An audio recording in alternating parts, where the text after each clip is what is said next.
Astaghfirullah. Alhamdulillah wassalatu wassalamu ala Rasulillah wa ala alihi wa sahbihi wa mawarah wa la hawla wa la quwata illa billahi wa ba'd.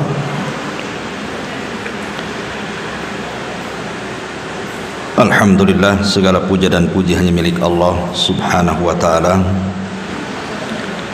Salawat dan juga salam kita hadiahkan kepada Rasul kita Nabi besar Muhammad sallallahu alaihi wa ala alihi wasallam. Tema di pagi hari ini insyaallah kita akan membahas tentang 28 adab di dalam berdoa.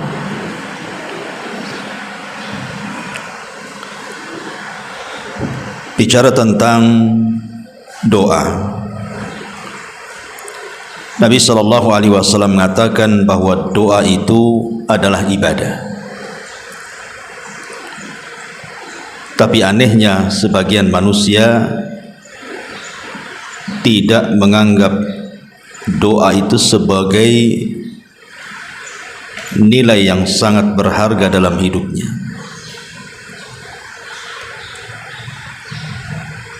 Padahal kalau kita melihat sejarah para nabi,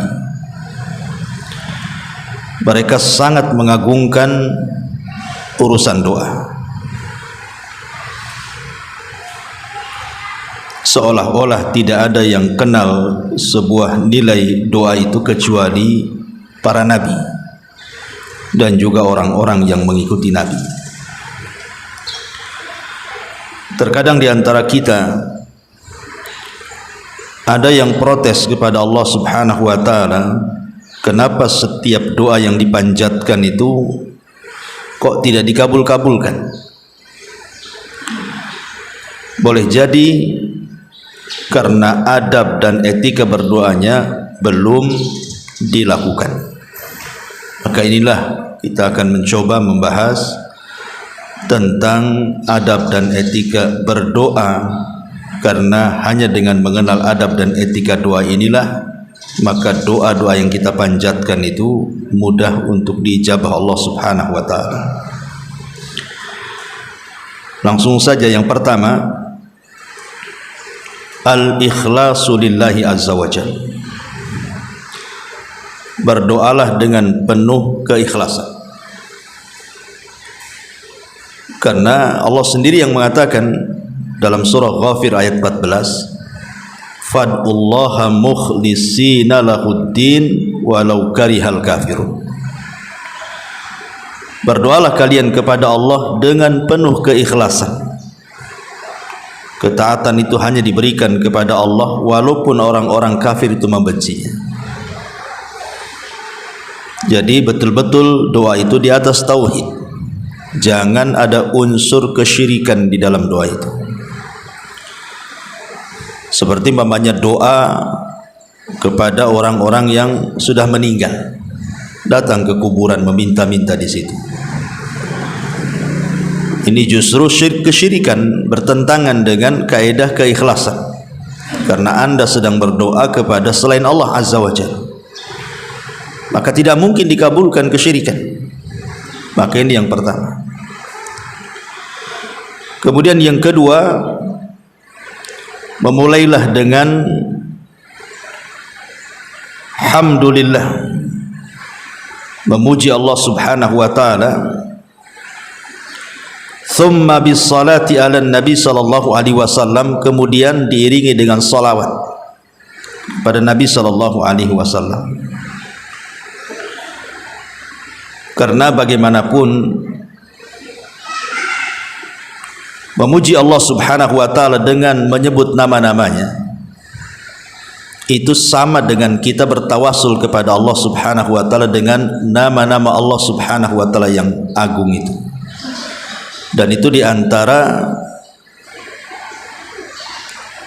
doa-doa itu mudah dikabulkan karena bertawasul dengan menyebut nama-namanya. Karena dengan menyebut nama-namanya sama dengan memuji zat yang memiliki nama itu. Logikanya begini, Bu. Kalau ibu meminta sesuatu kepada sesama manusia saja, kalau kita puji-puji orang itu, terkadang yang tadinya tidak mau ngasih pun jadi ngasih. Itu sesama manusia terjadi. Walillah al-mathalul a'la. Tentu bagi Allah permisalan yang jauh lebih tinggi dibandingkan itu. Makanya memuji Allah dalam berdoa itu penting, dengan menyebut nama-namanya. Kemudian tak lupa juga sebagai bentuk kecintaan kita kepada Rasul juga menyebut namanya dengan cara bersolawat. Makanya dalam sebuah hadis Nabi SAW mengatakan, idza shalla ahadukum falyabda bitahmidillah wathana alaihi thumma yusalli ala nabi SAW thumma yad'u ba'da summa yad'u ba'du bima sya'a. Apabila salah seorang hendak berdoa, maka mulailah dengan memuji Allah, mengagungkan Allah, kemudian bersolawat. Karena salah satu doa tidak diterima itu salah satunya juga karena tidak bersolawat. Makanya Rasul mengatakan, kullu du'ain mahjubun hatta yusalli 'alan nabi sallallahu alaihi wasallam. Setiap doa itu akan tertutup sampai dia bersolawat. Hadis ini dikeluarkan Imam Tabrani dan juga Imam Al-Baihaqi. Kemudian yang kedua, al-jazmu fid du'a wal yaqinu bil ijabah. Ibu kalau berdoa itu harus memiliki azam, niat kuat untuk meminta sesuatu, kemudian yakin bahwa akan dikabulkan. Jadi harus punya tekad kuat, ibu ini mau minta apa sama Allah tuh. Kemudian setelah itu, setelah minta, maka ibu harus yakin bahwa doa ibu tuh diijabah. Ini juga penting, karena Nabi SAW mengatakan, la yaqulanna ahadukum Allahumma ghfirli in syi'ta, Allahumma arhamni in syi'ta, liya'zamal mas'alata fa innallaha la mukriha lahu, atau liya'zimal mas'alata fa innallaha la mukriha lahu. Rawahul Bukhari wa Muslim. Kata Rasul, tidak boleh salah seorang di antara kalian itu mengatakan, ya Allah ampuni aku jika kau mau, ya Allah rahmati aku jika kau mau. Tapi harus memantapkan permintaan itu. Jangan bilang kau mau, itu ragu-ragu namanya, tidak sungguhan doanya kan. Masa ya Allah ampuni jika kau mau, kalau enggak ya enggak apa-apa katanya kan. Gimana doa kayak gini? Harus punya azam kuat gitu ya. Kemudian kenapa demikian? Fa innallaha la mukriha lahu. Karena Allah Subhanahu wa taala tidak bisa diatur-atur. Tidak bisa dipaksa. Kemudian dalam riwayat yang lain yang dikeluarkan Imam Tirmidzi dan dihasankan oleh Syekh Albani rahimahullah dari hadis Abi Hurairah radhiyallahu an, Nabi mengatakan, ud'ullaha wa antum muqinuna bil ijabah. Berdoalah kepada Allah dalam kondisi kalian yakin doa kalian pasti dijabah. Wa'lamu, ketahuilah, annallaha la yastajibu du'a min qalbin ghafilin lahin, kata Rasul. Ketahuilah bahwa Allah tidak akan pernah mengabulkan dari doanya orang yang hatinya lalai dan hatinya main-main. Dari sini penting seseorang itu meyakini pasti diijabah.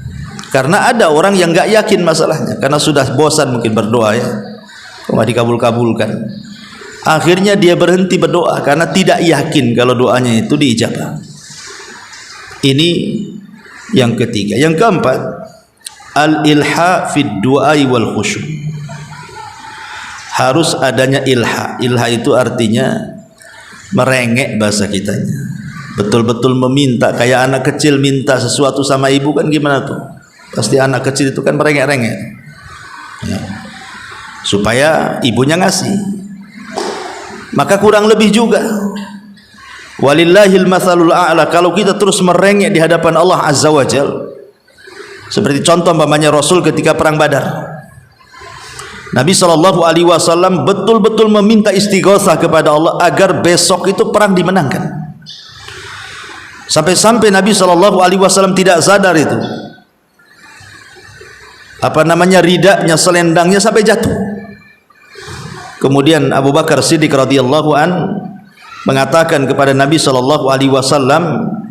ya Nabi Allah, kafaka munasyadatuka li rabbika fa innahu sayunjizu laka ma wa'adaka. Wahai Nabi Allah, cukup, karena Rasul terus merengek kepada Allah. Kata Abu Bakar, cukup ya Rasul, cukup katanya, karena Allah pasti akan mengikuti apa yang kau minta dan Allah pasti akan memenuhi janjinya. Tenang saja. Abu Bakar malah menangkan Nabi SAW. Kenapa Rasul ketika itu sangat khawatir sampai melakukan doa seperti itu? Karena memang tidak pernah perang sebelumnya, pasukannya sedikit, hanya 300, musuhnya 1000, dan itu perang perdana masalahnya. Sehingga wajar kalau Nabi SAW khusyuknya dia berdoa kepada Allah, meminta sangat kepada Allah jangan sampai dikalahkan. Sampai dalam doanya Rasul mengatakan, intahlik hadhil isabah falan tu'bad abada. Kalau kau hancurkan kelompok yang sedikit ini habis ya Allah, kau tidak ada yang menyembah lagi. Sampai Rasul mengatakan seperti itu. Ya, ini sampai bagaimana merengeknya Rasul saat berdoa kepada Allah Azza wa Jalla, dan harusnya kita juga gitu. Ya. Kalau perlu nangis, nangislah kan begitu. Kemudian yang nomor 5, harus hudurul qalbi fid du'a. Hadirkan hati saat berdoa. Karena Umar bin Khattab radhiyallahu anhu mengatakan, innila ahmilu hammal ijabah walakin ahmilu hammad doa. Kata Umar, aku tidak memperhatikan apakah doa ini mau diijabah atau tidak, tapi yang aku fokuskan adalah doanya. Cemana doanya ini? Soal ijabah nanti belakangan, tapi soal doa ini harus fokus, kata Umar. Harus betul-betul menghadirkan hati. Itu yang susah, kadang-kadang kita lalai gitu ya. Kemudian yang nomor 6, ad-du'a'u firraha wasyiddah. Biasakan doa itu di waktu ibu senang dan juga di waktu ibu susah. Karena Nabi SAW mengatakan, man sarrahu an yastajiballahu lahu inda syada'id wal qurb falyuksirid du'a firraha'i. Barang siapa yang suka Allah mengabulkan doa-doanya di saat ibu dalam kondisi sulit, maka perbanyak doa di saat ibu sedang senang. Jangan kenal Allah itu di waktu sulit saja, di waktu senang pula lupa sama Allah. Dan itu kenyataannya di masyarakat kan. Ingat Allah itu kalau sudah nikmatnya hilang. Ya, umpamanya seseorang ketika sehatnya susah untuk beribadah, sekali kecelakaan, tabrakan, tidak bisa jalan, baru dia teringat. Kenapa waktu sehat seperti ini? Makanya lihat orang-orang sakit itu lebih banyak zikir kan. Nah, sekali-kali ibu lah ziarah ke rumah sakit, banyak orang zikir di situ.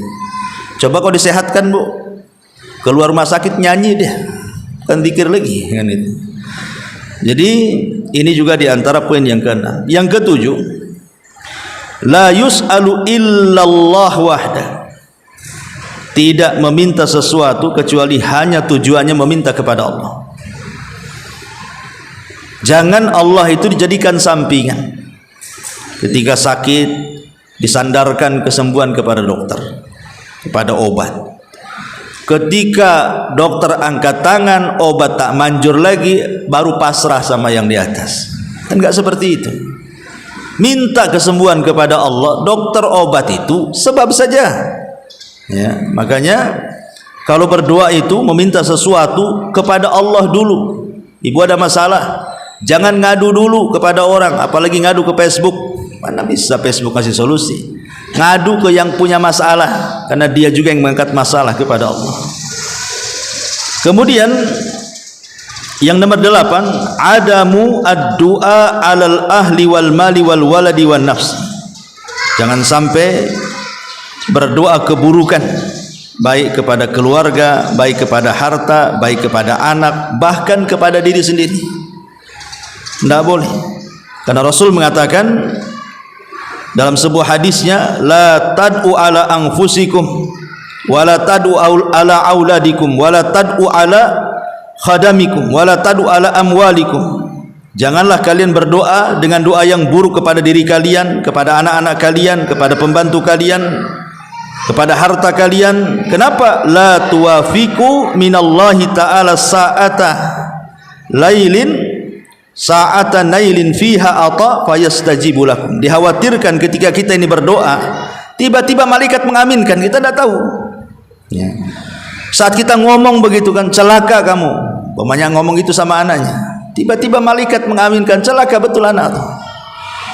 Ingat pernah saya ceritakan, ada seorang syekh bercerita, ketika ada seorang ibu marah sama anaknya. Ibu ini mungkin terlontar ucapan yang kurang bagus, mendoakan doa buruk kepada anaknya karena nakal. Nah, mudah-mudahan masuklah peluru itu di kepalamu, katanya. Dia ngomong begitu, anak ini masih kecil.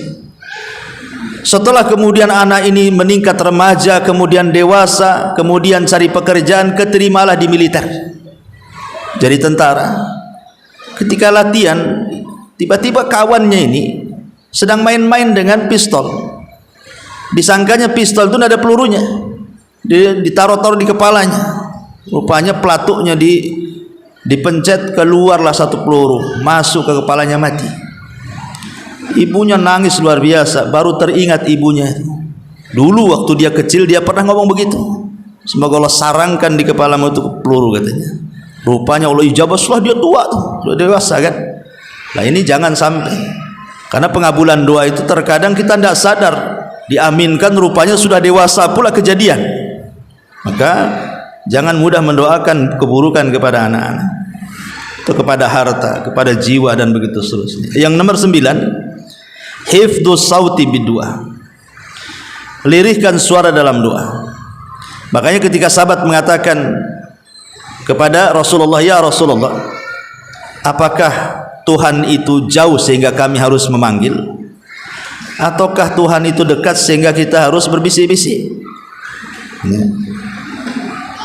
Dia mengatakan, aqaribun fanunaji ambaidun fanunadi, katanya. Apakah Tuhan kita dekat sehingga kita harus bisik-bisik, ataukah Tuhan kita ini jauh sehingga harus berteriak-teriak? Maka turunlah ayat, wa idza sa'alaka ibadi fa inni qarib. Apabila hamba-hambaku bertanya soal aku, katakan aku dekat. Ujibu da'watad da'i, akulah yang mengabulkan setiap doa orang yang berdoa kepadaku. Maka dalam berdoa itu, ud'u rabbakum tadarruan wa khufiyah. Maka berdoalah kepada Rabb kalian dengan tadarru wa khufiyah, dengan lirih. Tak perlu berteriak-teriak doa itu. Ya, ngapain berteriak-teriak? Kemudian yang nomor 11, ada mutakalluf. Ada mutakalluf itu tidak perlu kemudian ibu sibuk merangkai-rangkai doa kayak buat puisi. Ya, buat puisi kan ada, kadang-kadang ada ini dibuat-buat, pamannya ada acara, kadang ditulis dulu doanya itu kan, nanti dibaca. Tidak perlu doa kemudian harus dirangkai-rangkai sampai kesulitan nata bahasa. Allah itu tahu kemauan kita. Makanya ketika ada seorang laki-laki bertanya kepada Rasulullah sallallahu alaihi wasallam, kaifa taqulu fi sholati, bagaimana, apa yang kau baca dalam salatmu? Jadi apa yang harus dibaca dalam salat itu?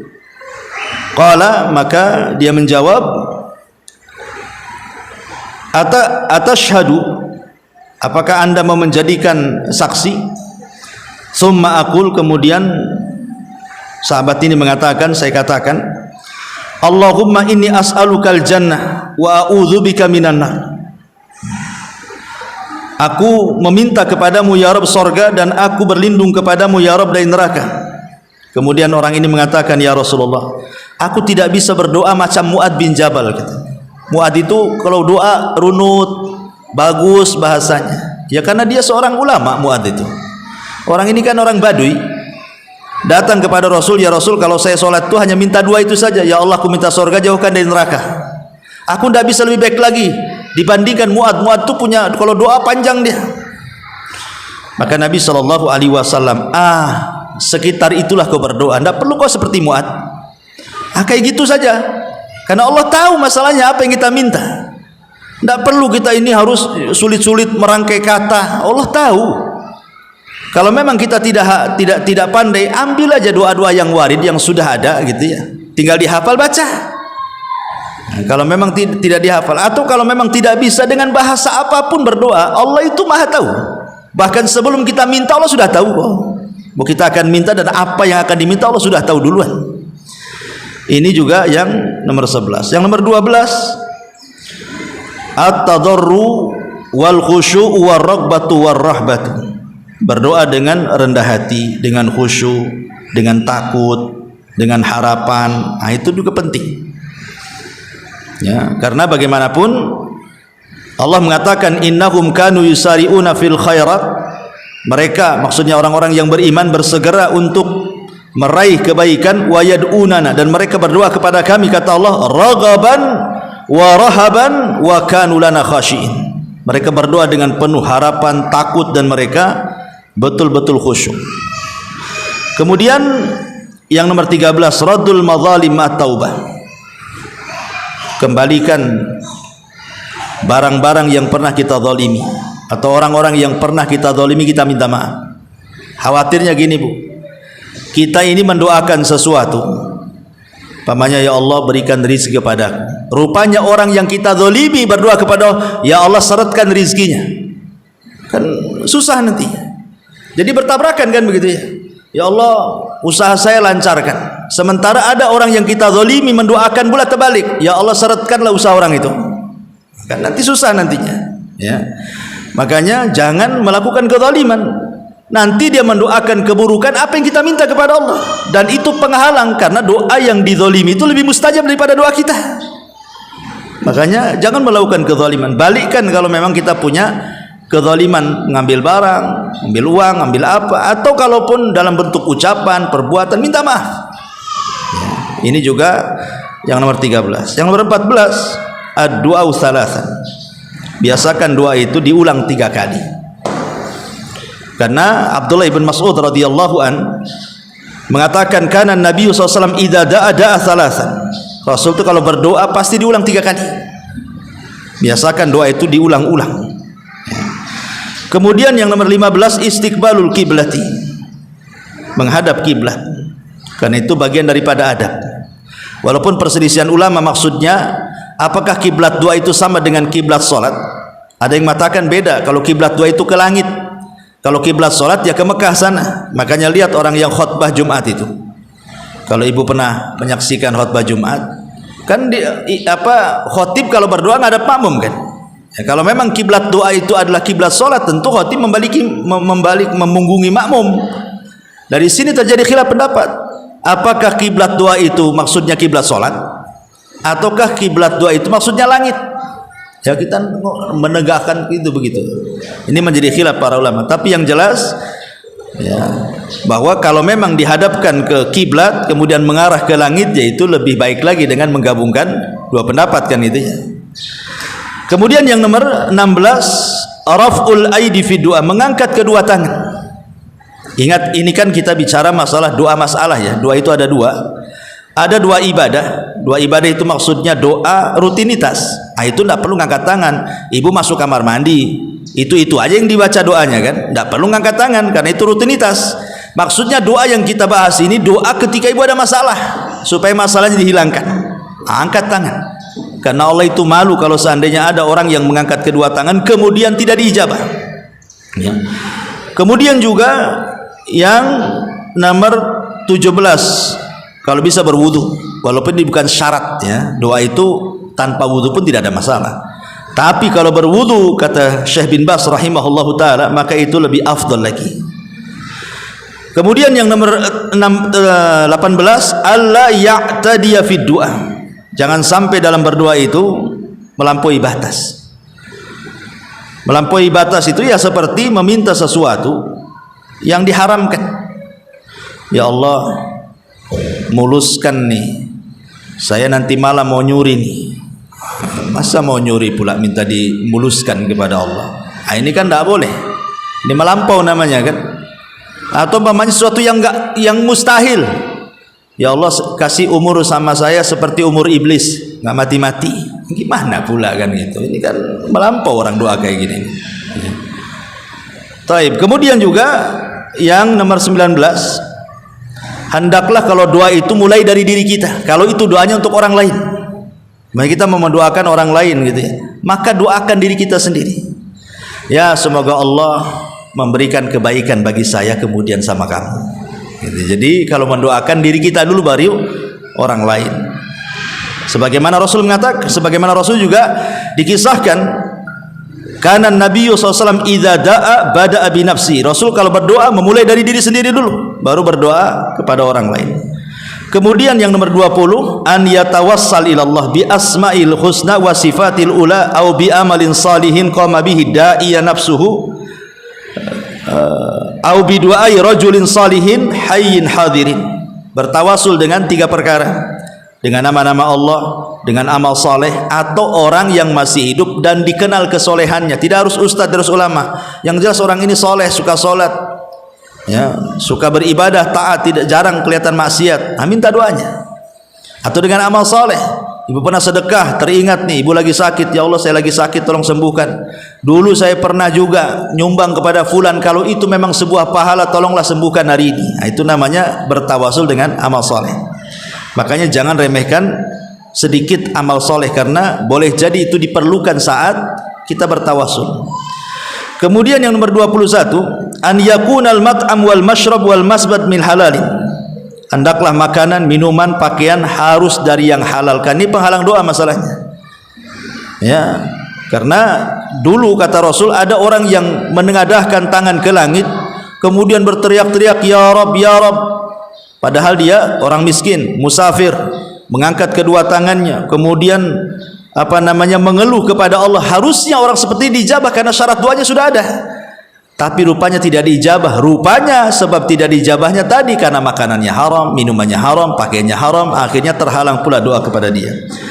Kemudian yang nomor 22, la yad'u bi itsmin aw qati'ati rahimin. Jangan isi doa itu dalam rangka melakukan kemaksiatan ataupun memutus hubungan silaturahim. Jangan sampai dalam doa itu ada 2 kandungan ini. Ada hal-hal yang berbau dosa atau ada hal-hal yang berbau memutus silaturahim. Tidak boleh ya. Contohnya ibu saingan dengan saudara kandung, padahal saingan dengan saudara kandung. Ibu kok terbentik dalam hati, ya Allah mudah-mudahan bangkrutlah dia, katanya. Itu saudaranya padahal ya. Kemudian yang nomor 22, al-ibtiad an jami'il ma'asi. Usahakan sebelum berdoa itu jangan maksiat. Kalau kita mau berdoa, nanti malam kita berdoa, dari pagi sampai siang sampai sore itu jangan maksiat, jangan memandang yang haram. Pokoknya jangan memulai doa itu dengan aktivitas maksiat, karena maksiat itu salah satu penghalang doa masalahnya. Kemudian juga an ya'muru bil ma'ruf wan nahyi 'anil munkar. Doa itu kalau tadi kan memutus silaturahim, kalau bisa memang doa itu ada kandungan kebaikan dan juga menghindar dari kemungkaran. Kemudian yang nomor 25, adamul istijal. Ini penting, tidak tergesa-gesa. Tidak tergesa-gesa. Karena ada orang yang mengatakan, ya Allah sudah berkali-kali saya doa kok nggak dikabul-kabulkan. Tergesa-gesa namanya ya. Kemudian juga justru kalau dia mengatakan seperti itu, yang malah nggak dikabulkan sama Allah tuh. Saya sudah berdoa berkali-kali, bertahun-tahun kok nggak dikabulkan, justru tidak akan dikabulkan. Tapi kalau dia terus berdoa, sebenarnya dia dikabulkan, dia nggak sadar saja tuh. Karena pengabulan doa itu kan ada 3, sering saya katakan. 1, memang sengaja jadi celengan kita di sorga. 2, boleh jadi memang kita dihindarkan dari mara bahaya. 3, boleh jadi Allah belum mengabulkan karena sebuah kemaslahatan bagi kita. Kita tidak tahu. Maka jangan istijal. Kemudian nomor 26, husnuzan, berbaik sangka dengan Allah. Jangan berburuk sangka ya. Karena Allah itu bersama prasangka kita. Kalau prasangka kita baik, Allah baik. Kalau prasangka kita buruk, Allah buruk pula dengan kita. Jangan berprasangka buruk kepada Allah. Kemudian juga yang nomor 27, at-taubatu wa tathhirul batin. Berusaha sebelum berdoa itu bertobat dulu. Boleh jadi ada dosa-dosa yang kita lakukan kita tidak tahu kan itu ya, ataupun mungkin kita membersihkan batin, mungkin ada hal-hal yang merusak hati kita, dendam, benci, dengki dan begitu seterusnya kepada orang lain. Nah, sebelum berdoa upayakan kita hilangkan kalau bisa kan itu. Dan yang terakhir tentunya pilihlah waktu-waktu yang sangat mustajab. Waktu-waktu yang sangat mustajab itu banyak. Saya akan urut secara cepatnya karena waktu juga. Yang pertama malam Lailatul Qadar.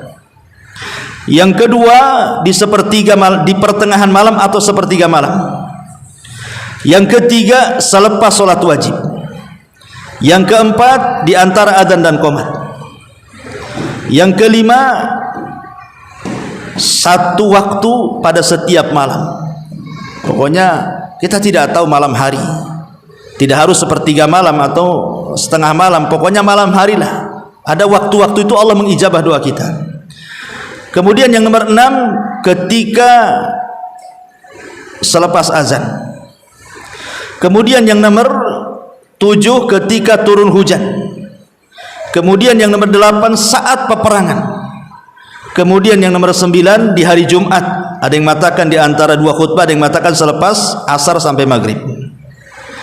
Kemudian juga ketika sujud, dan ini yang paling jelas hadisnya. Kemudian juga ketika selesai minum air zam-zam, maka itu juga termasuk doanya mustajab. Kemudian ketika bangun di malam hari. Kemudian juga ketika dia tidur dan sebelum tidur dia berwudu. Sebelum tidur dia berwudu, kemudian berzikir, kemudian tidur, kemudian bangun. Nah, ketika bangun itulah dia berdoa, maka mustajab. Tidak harus mamanya bangunnya jam 3, mungkin boleh jadi bangun subuh kan itu. Kemudian juga ketika seseorang berpuasa. Ketika seseorang berpuasa. Kemudian maksudnya berpuasa itu menjelang berbuka, itulah mustajabnya doa. Kemudian ketika Anda dizalimi. Kemudian juga doanya orang tua kepada anak, itu mustajab. Kemudian juga ketika safar atau orang yang datang safar kita minta doanya. Ya. Kemudian juga di tempat-tempat yang mustajab doa seperti multazam, kalau ibu umroh atau haji kan itu ya. Maka itu banyak tempat-tempat doa saat haji dan umroh itu, maka itulah kesempatan untuk berdoa kepada Allah Subhanahu wa taala. Ini juga di antara waktu-waktu yang penting kita memulai dengan doa. Taib, ma'asyiral muslimat yang dimuliakan Allah Subhanahu wa taala, sedikit kita bentangkan dengan membahas sedikit sejarah. Tadi di mukadimah sudah saya katakan bahwa doa itu memiliki nilai yang sangat tinggi di hadapan Allah. Karena Rasul yang mengatakan laisa syai'un akram indallahi minad doa. Tidak ada sesuatu yang lebih istimewa di hadapan Allah Subhanahu wa taala itu dari ibadah-ibadah itu kecuali doa. Karena doa itu masuk pada semua ibadah. Doa itu semua ibadah yang kita lakukan pasti terkandung doa di situ. Mau ibadah apa saja, sebutkan. Mau ibadah mahdhah, mau ibadah ghairu mahdhah gitu ya. Semua ibadah itu terkandung doa di situ. Minimalnya ketika saat kita selesai melakukan sebuah ibadah itu kan kita berharap bahwa ibadah diterima dan ibadah ini menghasilkan surga. Makanya doa itu masuk pada semua ibadah. Dan tidak ada yang tahu nilai sebuah doa itu kecuali para nabi. Lihat, saya contohkan Nabi Allah Yunus alaihi salatu wassalam. Ketika Allah Subhanahu wa taala menguji Nabi Yunus gara-gara dia meninggalkan Nainawa, satu negeri di Irak, sebelum Allah izinkan. Karena ketika itu Nabi Yunus menganggap kaumnya tidak ada yang beriman. Padahal setelah kepergiannya kaumnya pula beriman. Dan tidak ada satu nabi yang semua kaumnya beriman kecuali Yunus. Yunus tidak tahu kalau kaumnya beriman, dia keburu pergi masalahnya. Ya. Tiba-tiba kemudian Allah Subhanahu wa taala memberikan ujian kepada Yunus karena dia pergi sebelum diperintah. Ketika kemudian dia berada di atas perahu, tiba-tiba nih perahu ini diputar-putari ikan besar, sehingga penumpangnya ketakutan karena ada ikan besar. Bukan hiu itu mungkin muter-muter di kapal itu, sehingga penumpangnya ketakutan. Ini bisa saja kemudian kapal ikan lebih besar dari kapal ini bisa saja menerkam semua yang ada di perahu, sehingga akhirnya orang-orang ini berusaha mengundi, ini harus dikorbankan satu, dikasih makan dibiar pergi gitu maksudnya. Akhirnya diundilah satu kapal itu. Rupanya yang keluar pas dikocok Nabi Yunus. Orang-orang memandang, janganlah, nampaknya dia orang soleh katanya. Yang lain saja, kalau bisa preman aja lah masukkan gitu. Ini nampaknya orang soleh ini. Dikocok lagi Yunus lagi, Yunus lagi. Di sini baru perasaan Nabi Yunus tuh. Mungkin ini kesalahan saya karena meninggalkan kaumnya begitu saja. Makanya Yunus akhirnya dijadikan umpan ikan itu. Tapi Allah Subhanahu wa taala dia yang menyutradarai semuanya. Dia memerintahkan kepada ikan itu telan dan jangan kau kunyah. Telan saja, jangan dikunyah. Kalau dikunyah matilah orang. Maka ikan itu kemudian hanya nelan saja. Maka Yunus berada di perut ikan itu. Apa yang dilakukan? Di tengah tiga kegelapan, kegelapan perut ikan, kegelapan dasar lautan, kegelapan tengah malam, harusnya Yunus meninggal di situ. Tapi Yunus tidak berhenti dari doa dan zikir. Terus dia berdoa. Dia mengatakan, la ilaha illa anta subhanaka inni kuntu minadh dhalimin. Apa kata Rasul? Siapapun yang berdoa dimukodimahi dengan doanya Nabi Yunus pasti mustajab. Jadi kalau ibu berdoa, dimulai doanya dengan la ilaha illa anta subhanaka inni kuntu minadh dhalimin, baru kemudian berdoa yang lainnya pasti mustajab kata Rasul. Makanya ketika ada kasus antara Utsman bin Affan dengan Abdurrahman ibn Auf kalau tidak salah. Jadi Abdurrahman ibn Auf ini melihat Utsman di masjid, kemudian mengucapkan salam, assalamualaikum, tak dijawab. Assalamualaikum, tak dijawab. Assalamualaikum, tak dijawab. Marah Abdurrahman bin Auf ini. Ada apa ini? Karena kalau orang dulu mengucapkan salam kok tidak dijawab itu kan aib. Ya, kita saja kalau mengucap salam sama orang nggak dijawab, kayaknya ada sesuatu sama saya tuh. Marahlah Abdurrahman bin Auf, nyari Umar bin Khattab yang ketika itu menjadi Amirul Mukminin. Ya Umar, ya Amirul Mukminin, tadi aku ketemu Utsman di masjid. Aku bacakan salam 3 kali tak dijawab-jawab katanya. Maka Utsman manggil Umar ini dan mengatakan, ya Utsman, betul. Kata Utsman, enggak, aku enggak dengar katanya. Aku sampai teriak-teriak. Kata Utsman, aku enggak dengar. Memang aku enggak dengar kata Utsman itu. Makanya aku tidak aku jawab katanya. Utsman kemudian bercerita, masalahnya ketika itu aku melamun. Aku melamun dulu katanya. Aku pernah bermajelis bersama Nabi gitu. Nabi mengatakan siapapun yang berdoa dengan doa ini pasti mustajab. Aku tidak tahu lafadznya karena ketika itu Rasul disibukkan dengan orang Arab Badui ngobrol, belum diajarkan lafadznya, langsung pergi Rasul. Jadi aku ini terpikir apa itu lafadznya itu. Abdurrahman bin Auf mengatakan aku ingat katanya, karena aku pun ada di situ ketika Rasul pergi, aku ikut tidak di belakang katanya. Kemudian aku tanyakan langsung kepada Rasul. Kata Rasulullah kemudian bersabda seperti ini, siapapun yang berdoa dengan doanya Nabi Yunus sebelum dia berdoa yang lainnya pasti mustajab. La ilaha illa anta subhanaka inni kuntu minadh dhalimin. Lihat bagaimana nilai sebuah doa, akhirnya Nabi Yunus diselamatkan. Karena doa itu silahul mukmin, senjatanya orang Islam. Ya. Nabi Ayub alaihi salatu wassalam yang sudah saya ceritakan bagaimana Allah uji dengan berbagai macam ujian. Tidak ada manusia seberat Ayub ujiannya. Hartanya ludes, anaknya semua mati, diberikan penyakit pula yang tidak ada pada kaumnya, sehingga orang menuduh bahwa Ayub itu melakukan kemungkaran yang tidak pernah dilakukan orang, sehingga Allah kutuk dengan penyakitnya. Terpaksalah Ayub karena dituduh menular penyakitnya harus hijrah, meninggalkan kampungnya, hidup dengan istrinya di tengah padang pasir. Kurang apa ujian kayak gini coba? Ibaratnya ibulah, ya, ludes hartanya, kemudian anak-anaknya meninggal, dikasih penyakit, diponis itu penyakit menular sama orang kampung. terpaksalah hijrahlah di hutan Jabal Uhud sana. Kira-kira kuat? Kalau enggak gila ya matilah ibu di situ tuh. Tapi lihat bagaimana kesabaran Nabi Ayub, luar biasa. Nabi Ayub tidak pernah mengeluh dengan penyakitnya. Itulah hebatnya Nabi Ayub. Makanya wajar kalau dia menjadi imamus sabirin itu, karena tidak pernah mengeluh.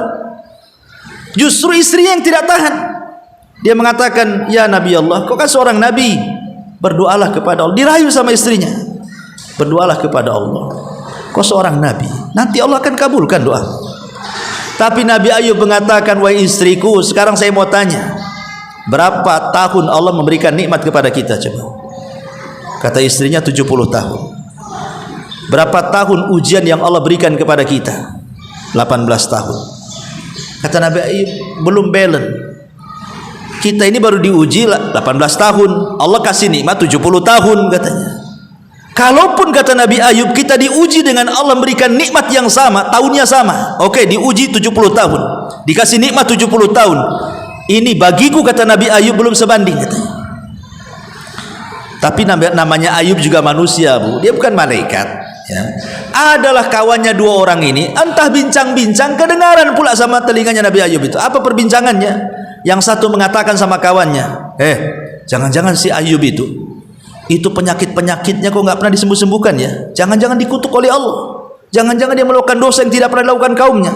Kata kawannya, jangan ngomong begitu, kayak ibu lah biasa kan, hus gitu ya, kayak ibu kan itu ya. Janganlah kayak gitu katanya. Ya kemudian kawannya nyaut lagi, kalau bukan kutukan apa namanya? Kok tidak pernah penyakitnya adalah yang sembuh? Ini makin parah penyakitnya. Kalau bukan kutukan apa namanya katanya. Kedengaran ke telinga Ayub tuh. Dari situlah diberdoa Nabi Ayub. Tapi doanya pun tidak secara terang-terangan, tidak mengeluh kayak kita, tidak. Ayub hanya mengatakan, dia mengatakan, ya Rabb, inni massaniyadz-dzur wa anta arhamur rahimin. Hanya itu saja Ayub ngomong itu.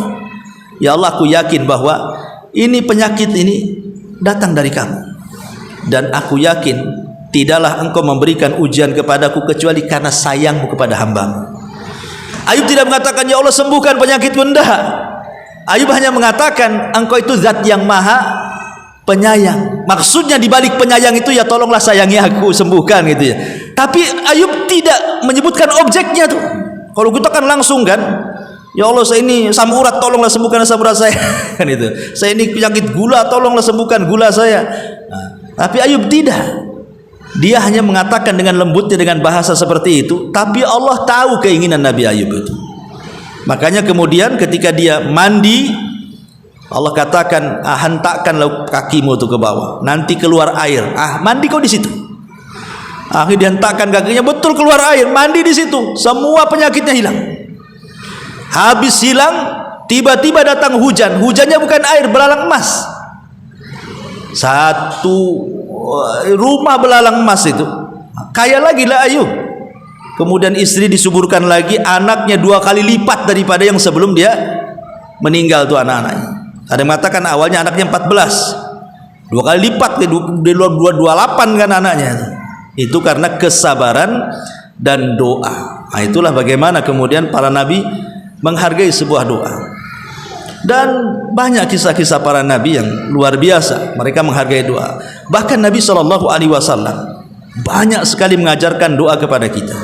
Banyak kalau kita ini ya, baik doa yang sifatnya doa ibadah gitu ya, sebelum tidur ada doanya, setelah tidur ada doanya, masuk WC ada doanya, keluar WC ada doanya, pakai pakaian ada doanya, lepas pakaian ada doanya, masuk masjid ada doanya, keluar masjid, semua Rasul ajarkan tuh doa tuh, macam-macam doa.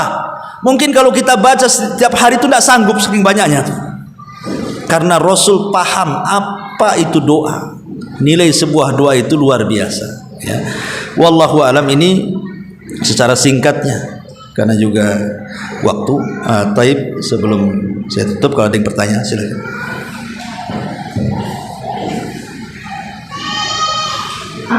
Yang tadi kayaknya kurang satu kayaknya nomor 10 terlewatkan. Yang mana ya? Nomor 9 nomor 11 ada yang saya sebutkan. Urutan tadi yang ada berdoa tadi. Jadi yang nomor 10 kayaknya terlewatkan. Dan lain kami ada sampai 20. Yang lainnya terlewatkan semua? Iya. Ya, Jadi kurang berapa? Nomor 10 kayaknya Ustaz tadi. Nomor 10. Enggak. Iya, saya pun lupa. Saya juga lupa karena handphonenya juga udah lobet. Jadi makanya saya tutup ya kan. Itulah ilmu kalau di handphone itu sekali lobet akhirnya hilang semuanya. Itu ya nggak apa-apa lah. Ini pertanyaan mengingat waktu Ustaz sempit. Mungkin luar biasa ada beberapa pertanyaan mengenai zakat mal. Oke. Jadi minta tolong cara perhitungannya Ustaz itu yang agak sedikit membingungkan. Jadi seandainya ini kita punya harta dari bulan yang dikatakan cukup haul dan misalnya itu mulai kayak mana cara hitungnya Ustaz? Saya ini mulai bulan Agustus punya harta sekian, September terus apakah itu berarti Agustus tahun depan dikeluarkan semua atau kayak mana itu? Ini terkait perdagangan atau apa? Harta termasuk harta simpanan dari usaha Ustaz. Ya, alhamdulillah. Zakat tidak lepas dari dua perkara. Pertama haul dan nisab. Haul itu harus 1 tahun, nisabnya seberat 85 gram emas. Kalau sudah sampai harga 85 gram, anggaplah kalau 1 gramnya 1 juta, berarti 85 juta. Tinggal anggaplah ibu punya uang 100 juta lah, maka dikeluarkan 2,5% berarti 2,5 juta. Berarti masihlah ibu punya duit itu 97 kan gitu ya, masih ada lah kan 97,5, karena zakat itu 2,5% saja. Cuman yang jadi khilaf para ulama itu ketika masalah zakat mal yang berkaitan dengan perniagaan, atau ibu punya rumah dikoskan atau punya kendaraan disewa-sewakan, atau ibu seorang peniaga gitu. Yang jadi khilaf para ulama itu, apakah zakat itu hanya diambil keuntungannya ataukah dengan urudu tijarahnya, artinya modal dan untung dihitung, ataukah hanya untungnya saja? Ini yang jadi khilaf ulama. Ada yang mengatakan modal dan untungnya dihitung setelah 1 tahun. Kemudian kalau yang sudah jadi kebutuhan ibu ya tidak dihitung. Pokoknya sudah udah tiap hari makan. Ini maksudnya kan sisa uang. Pokoknya tiap bulan dapatlah untung 10 juta untuk makan 5 juta, berarti bisa nabunglah 5 juta lagi. Sudah dikumpul 1 tahun, berarti kan sudah cukup nisabnya. Kalau sudah cukup nisabnya berarti cukup haulnya. Kalau cukup haulnya dikeluarkan zakatnya. Ya. Cuman ulama mengatakan, ada yang mengatakan cukup keuntungannya saja dihitung, modalnya tidak perlu. Tapi ada juga yang mengatakan modal dan untungnya juga dihitung. Ini khilaf ulama masalah di sini. Ya, terserah ibu mau ngambil. Kalau ibu paling enak ya untungnya aja lah. Ini yang sedikit membingungkan itu haulnya itu. Kalau haul kan jelas saja, umpamanya ibu buka usaha kapan? Umpamanya 1 Agustus. Nanti tahun depan lagi lah 1 Agustus keluarkan. Dan 1 tahun itu tidak harus saklek bu. Maksudnya yang jelas 1 tahun lebih tidak apa-apa. Jangan 1 tahun kurang. Kalau 1 tahun lebih kan kita sudah jelas haulnya kan. Umpamanya lebih 1 bulan. Umpamanya karena kita ingin mengambil Ramadannya, harusnya Sya'ban itu harus dikeluarkan. Tapi karena kita ingin mengambil keutamaan waktu, nunggu Ramadan tidak ada masalah. Ya, nanti tahun depannya juga begitu, ngambil keutamaan waktu. Tapi yang jelas cukuplah waktunya tuh 1 tahun. Jadi maksudnya ini ya Ustaz, setelah mencapai nisabnya, misalnya bulan Agustus ternyata mencapai nisabnya 85 gram emas, berarti yang ini tahun depan baru ini ya Ustaz, baru dikeluarkan. Ya tidak, dari mulai usaha, dari tahun kemarin umpamanya. Tahun kemarin usaha sampai tahun ini kok sudah keuntungannya sudah sama dengan 85 gram emas. Ya langsung keluarkan. Iya langsung keluarkan. Ya, yang jadi masalah itu kan kadang-kadang yang jadi polemik di masyarakat itu adalah ketika muncul zakat-zakat. Ada juga dulu kawan-kawan yang kerja di kantor, mereka diharuskan dipotong gajinya, alasannya untuk zakat mal. Ya, tidak bisa memotong gaji orang untuk zakat karena belum cukup haulnya. Nggak boleh, cukupi haul dia dulu baru dipotong. Kalau dipotong, ya namanya kebutuhan hidup. Kalau dia memotong gaji, zalim lah. Nah, boleh kan? Nah, itu kalau zakat mal dikumpulkan lu setahun, karena dalam setahun ini boleh jadi terpotong dengan kebutuhan. Kan kita tidak tahu kebutuhan kita berapa. Jadi setelah dipotong dengan kebutuhan kita, mungkin kalau pembukuan kan mesti rapi kan gitu. Kalau seandainya uang itu ada, mungkin ada sekitar 200 juta kan itu. Kalau memang menurut pembukuan. Tapi kenyataannya dalam perjalanan hidup kan kita kadang-kadang butuh untuk anak, untuk sekolah, untuk ini, untuk itu. Yang harusnya di buku itu 200 juta karena habis juga dimakan kebutuhan, rupanya tinggal 100 juta. Ah, itulah yang dikeluarkan. Tidak perlu dihitung semua. Pokoknya yang tersisa itulah yang dikeluarkan. Ya, tapi jangan kemudian menipu Allah Subhanahu wa taala dengan cara khilah. Seperti mamanya gini, saya ibu bekerja sama usaha kambing. Kita tahu bahwa kambing itu ada zakatnya juga seperti sapi. Pada setiap 41 kambing. Akhirnya pas waktu zakatnya, udahlah kita bagi dua aja lah. Ambil 20, saya ambil 20. Biar enggak keluar zakat. Nah, itu enggak boleh, khilah namanya. Ya. Khilah itu enggak boleh. Nah, sama juga ini mau dikeluarkan zakatnya ini. Udah 200 juta ini. Ah, kita jalan-jalan lah. Habis pula 100 juta jalan-jalan. Menghindari zakat maksudnya kan. Maka enggak boleh. Kalau tujuan jalan-jalannya menghindari zakat, ya enggak boleh. Tapi kalau tujuannya memang urgent, di kampung ada orang kawin, ya, saudara juga diundang juga, harus datang juga, terpaksalah habis untuk safar. Nah, itu kan lain ceritanya. Nah, memang dia nggak niat lari dari zakat kan. Nah, jangan sampai seperti itu maksudnya. Ustaz, itu kan tadi untuk pernyataan. Kalau gaji Ustaz, gaji dari suami misalnya, itu kumpulan mungkin setelah 10 bulan, sampai misalnya Ustaz. Terus kapan dikeluarkannya? Kalau 10 bulan belum lah.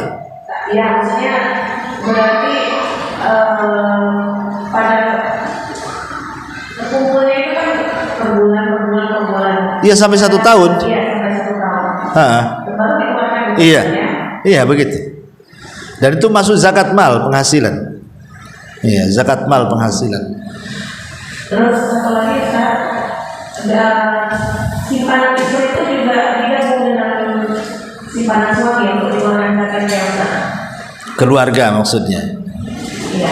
Simpanan istri itu dia punya suami atau solid punya istri sendiri? Pamannya istri kerja sendiri, suami kerja sendiri, atau gabungan? Suami mungkin sisanya dia pokoknya harta istri dia Ustaz.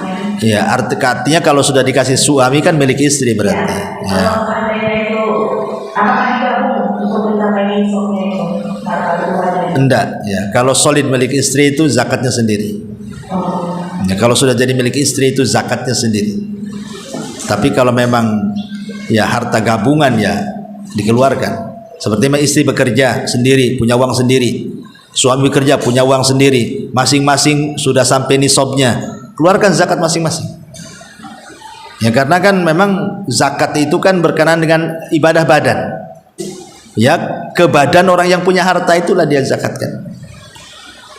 Ya, dia memang untuk membersihkan badan dia. Ya, memang zakat memang ibadah harta, tapi kan diantara manfaatnya adalah membersihkan badan orang yang zakat itu. Makanya setiap orang ya kalau punya uang dan sudah nisabnya keluarkan. Ya, jadi masing-masing. Wallahu a'lam. Ya, sudah. Ya, sudah ya.